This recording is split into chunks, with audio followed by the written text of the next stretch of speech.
ब्रेकनंतर पाहूयात पुढची बातमी। विधानसभा निवडणुकीची आचारसंहिता संपताच बीड शहरात अनधिकृत बॅनरबाजीला पेव फुटल्याचं दिसतंय। शहरातील प्रमुख छत्रपती शिवाजी महाराज चौकात विविध मंडळांकडून अनधिकृत बॅनरबाजी करण्यात आलेली आहे आणि याचा आढावा घेतलाय आपले प्रतिनिधी विकास माने यांनी।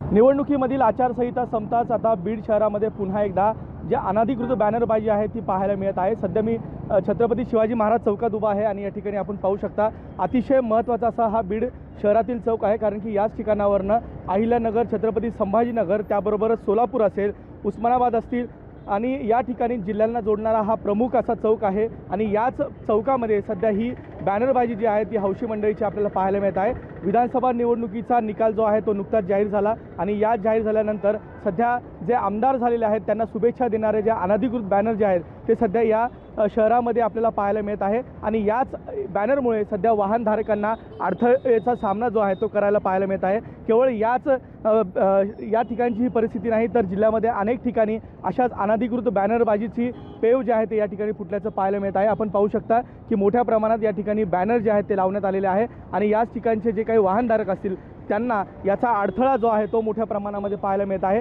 यापूर्वी नगरपालिकेच्या माध्यमातून अशा अनधिकृत बॅनरवरती कारवाई केली गेली होती, मात्र आता हे पुन्हा एकदा बॅनरबाजी जी पाहायला मिळत आहे त्यामुळे याच बॅनरबाजीवरती नेमका लगाव कोण लागणार हे देखील पाहणं महत्त्वाचं असणार आहे। विकास माने, लोकशाही मराठी, बीड। लोकशाही मराठी ऐका, पहा, जागरूक रहा।